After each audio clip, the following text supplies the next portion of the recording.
Assalamualaikum warahmatullahi wabarakatuh. Alhamdulillahirabbil alamin. Segala puji bagi Allah, Tuhan seluruh sekalian alam. Kita bersyukur kepada Allah pada hari ini, maghrib ini kita masih diberi kesempatan lagi oleh Allah untuk menambah sanggup kita, menambah amal soleh kita. Kita laksanakan salah satu kebutuhan kita, kewajiban kita, yaitu salat maghrib secara berjamaah. Mudah-mudahan ini istiqomah terus kita laksanakan, kita kerjakan sampai akhir kehidupan kita. Salawat dan salam semoga Allah tetap limpahkan atas tujuan kita, Nabi besar Muhammad sallallahu alaihi wasallam, tokoh idola kita dunia akhirat yang telah membawa kita, membimbing kita, mengeluarkan kita dari alam kegelapan, kesyirikan menuju alam yang terang benderang, tauhid yang murni, minadz zulumati ilan nur. Bapak Ibu jamaah maghrib yang berbahagia, pripun sedaya sehat napa sehat sedaya? Sehat sedaya. Mudah-mudahan semuanya sehat jasmani, sehat rohani, sehat ekonomi, sehat iman dan takwanya kepada Allah. Ini kita doakan bagi jamaah kita, saudara kita, tetangga kita, kerabat kita yang sampai hari ini masih sakit, baik di rumah sakit maupun di rumah. Kita doakan mudah-mudahan segera sembuh yang tidak meninggalkan sakit lagi. Mudah-mudahan itu adanya. Dan kita doakan mungkin yang tidak bisa hadir sesungguhnya niatnya pengen hadir, namun karena ada sesuatu dan lain hal, kita doakan ketidakhadirannya cukup dengan mendoakan kita sudah lumayan, mendoakan biar acara ini berjalan dengan lancar. Baik, untuk pertemuan kali ini kaitannya dengan dua subuh kemarin tentang kematian, penyesalan dan sebagainya. Nun sewu, untuk bapak saya pribadi, ibu saya pribadi sudah meninggal dunia. Dari istri saya juga habis semuanya. Mungkin ada di antara bapak, ibu jenengan yang hadir di sini, jamaah semuanya, ada yang sudah meninggal dunia duluan, ada yang masih hidup.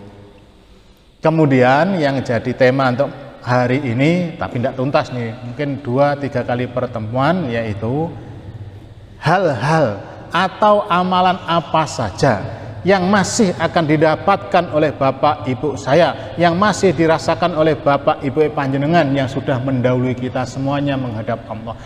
Mereka semua sudah meninggal dunia, meninggalkan kita. Namun ada beberapa amalan yang amalan itu bisa beliau rasakan. Hal-hal yang masih bermanfaat sampai kepada seseorang meskipun orang tersebut sudah meninggal dunia. Ada sekitar 18.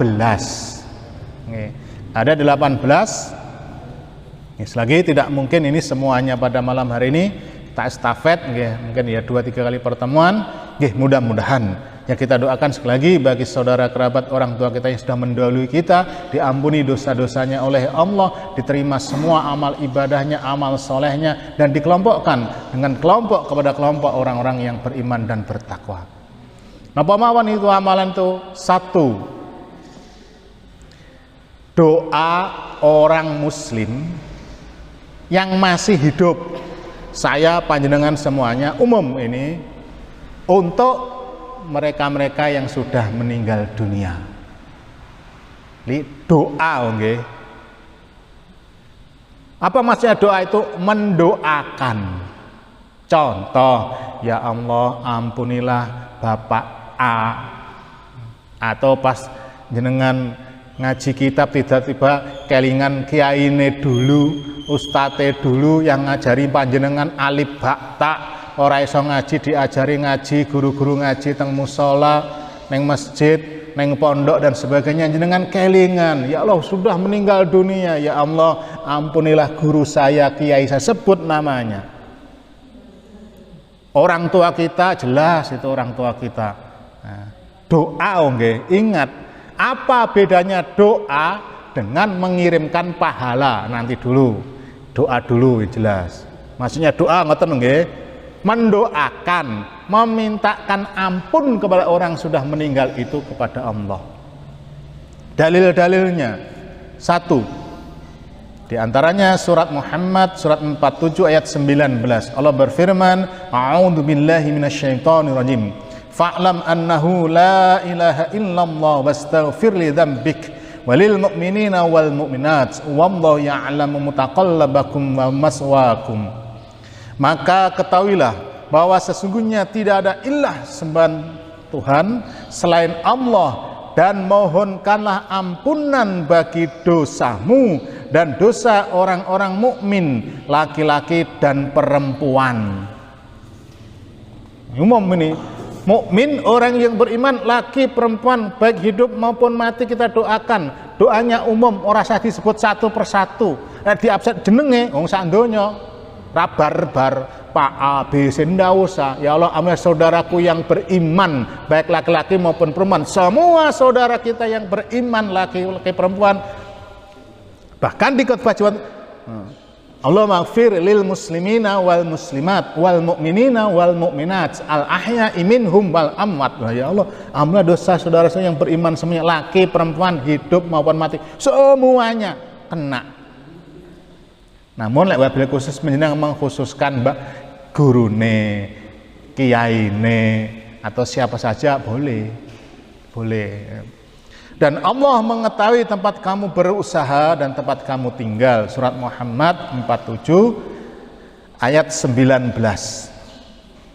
Ayat yang kedua surat Al-Hasyr 59 ayat 10. Allah berfirman, a'udzubillahi minasyaitonirrajim. Walladzina ja'u min ba'dihim yaquluna rabbana ighfir lana wa li ikhwanina alladzina sabaquna bil iman wa la taj'al fi qulubina ghillan lil ladzina amanu rabbana innaka ra'ufur rahim.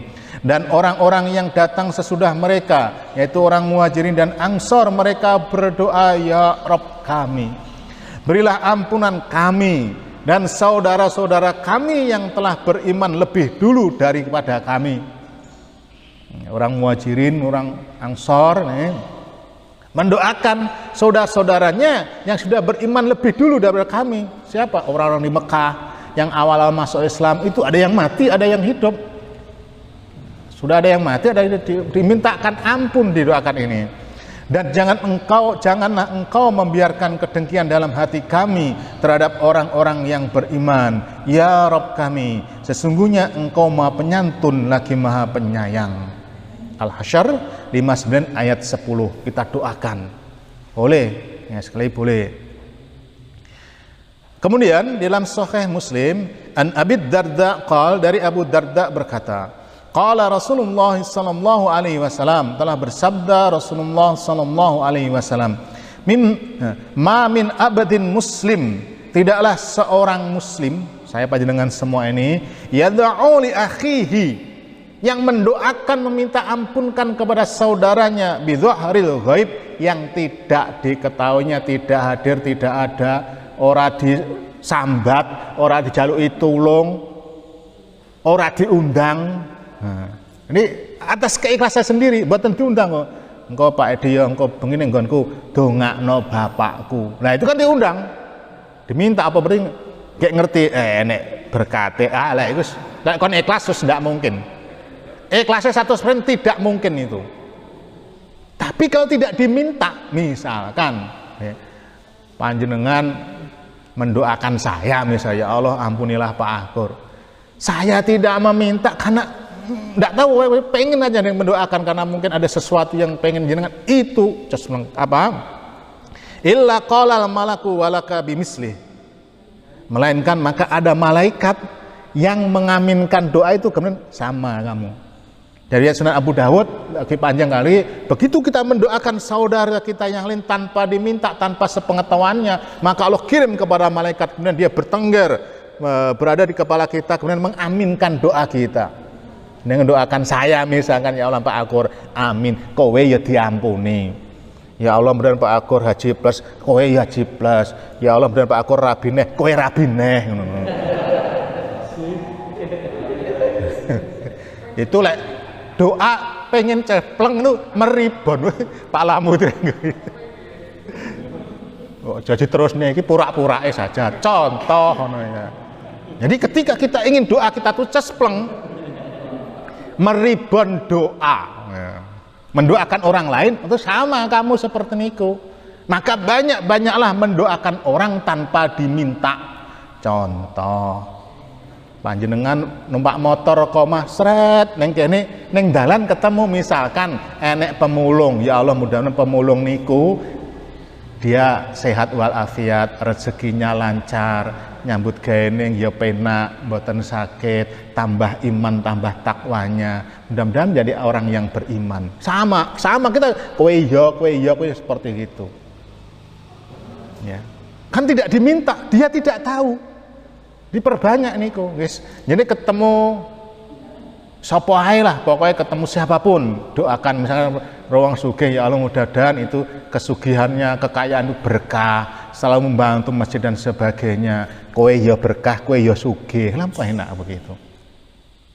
Sekali lagi ingat, tidak diminta. Minta pun boleh, tapi ini yang utama itu tidak minta, tidak dipesen, tidak di kayak apa-apa, orang ngerti pokoknya begitu. Nah, sekarang usume kan doa niki doa pesanan. Wong arep haji dititipi doa. Doane ditulis sret satu doa 100.000. Sing ndongakne sing minta didoakan akeh. Begitu biaya hajinya 50 juta, masuk 100 juta. Sesuk budal haji neh, Pak. Kenapa? Untung karena titip doa. Nah, itu selain cerita. Nah, jadi lagi itu dadanya. Kemudian doa-doa misalkan ketika sholat khutbah Jumat itu kan Allahumma ighfir lil muslimina wal muslimat wal mu'minina wal mu'minat al ahya'i minhum wal amwat. Nah, itu kan doa semuanya umum. Ya Allah, ampunlah dosa kami, saudara kami orang muslim yang mati, hidup semuanya. Berarti secara tidak langsung saya panjenengan saling mendoakan saudara kita. Mungkin saudara yang di Arab sana kita doakan, mungkin Raja Salman mendoakan panjenengan semuanya, mendoakan mak-mak, bapak-bapak kita. Begitu saudara-saudara dimanapun semuanya saling mendoakan. Jadi satu doa sing doane wong sak miliar dahsyat luar biasa nih. Jadi boleh, sekali boleh ya. Atau misalkan lagi ketika panjenengan masuk kuburan, nah, doa masuk kuburan kan banyak diantaranya. Assalamualaikum ya ahlal kubur, ya ghafir lana walaku antum salafuna wa nahnu bil asar. Semoga keselamatan tercurah kepada kalian, wahai penghuni kubur. Semoga Allah mengampuni kami dan kalian. Wong mati didoakan, mengampuni boleh. Boleh, itu keumuman doa boleh. Ingat, mendoakan, memintakan ampun kepada saudara kita yang seiman. Namun kalau dia sama wong kafir tidak boleh. Lek kafir jelas ayatnya surat At-Taubah 9 ayat 113. Allah berfirman, a'udzubillahi minasyaitonirrajim.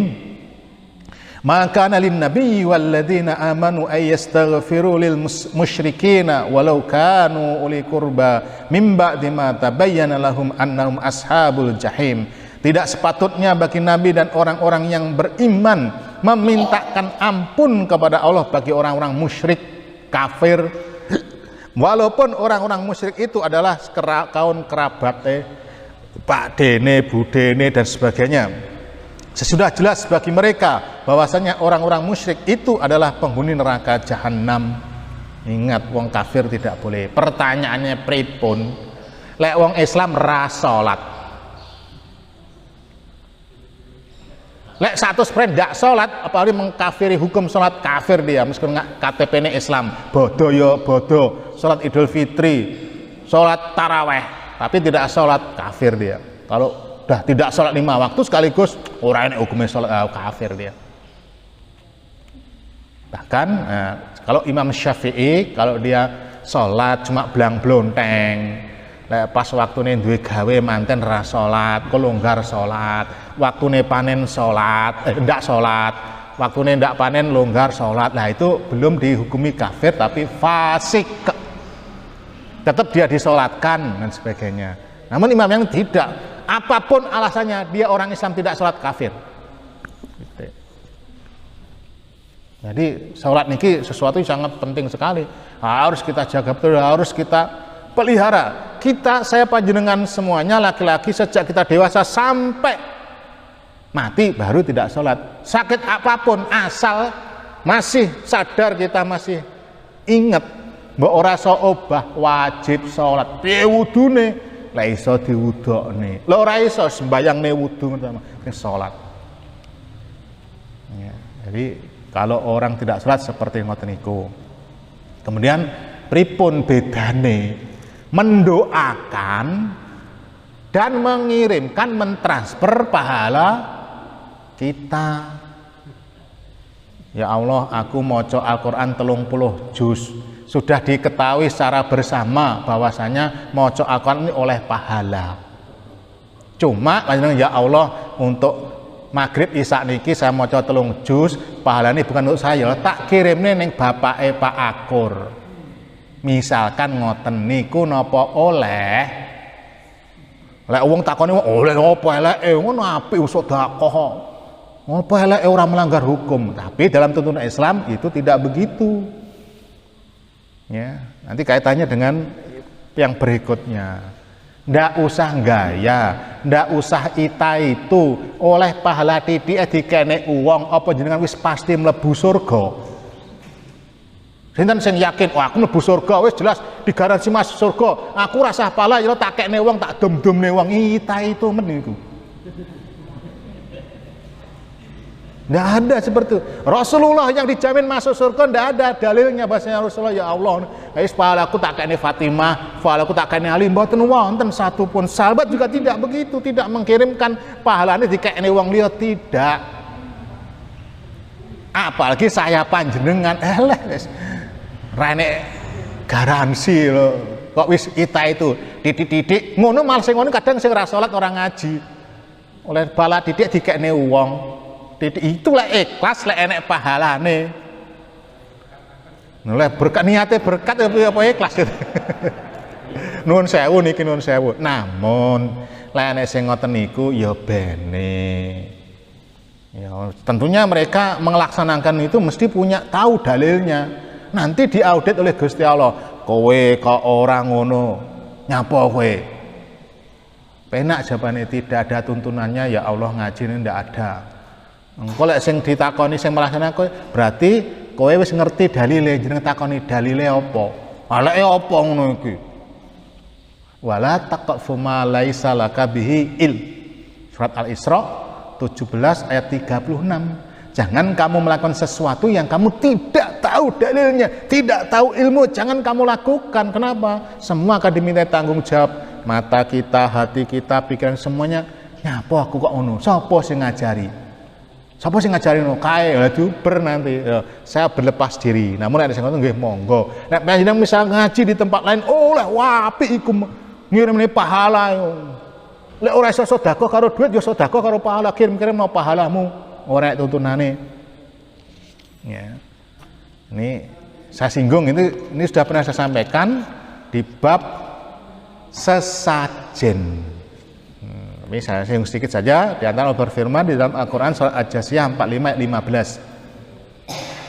A'udzu billahi minasyaitonir rajim. Man 'amila shalihan falinafsihi wa man asa'a fa 'alaiha tsumma ila rabbikum turja'un. Barang siapa yang mengerjakan amal soleh, maka itu adalah untuk dirinya sendiri, dan barang siapa yang mengerjakan kejahatan, maka itu akan menimpa dirinya sendiri. Dengan beramal soleh untuk dirinya sendiri. Amal badaniyah. Nanti kaitannya berikut. Jadi sekali lagi, yang jelas yang masih bermanfaat kepada mayit adalah doa dari kita semuanya. Terutama khususnya untuk orang tua kita masing-masing. Itu pun lali. Ya. Gelek ndongakne iku tidak terikat waktu. Aku ndongakne bapakku kalau 1000 dinane, ndak ada tuntunannya. Mendoakan setiap habis sholat 5 waktu, doakan. Ya Rabbi firli niku. Ya. Lek ora apal ora ngerti, ya Allah ampunlah dosane jeneng ngapura mbokku, pakku ngono, ngerti kan.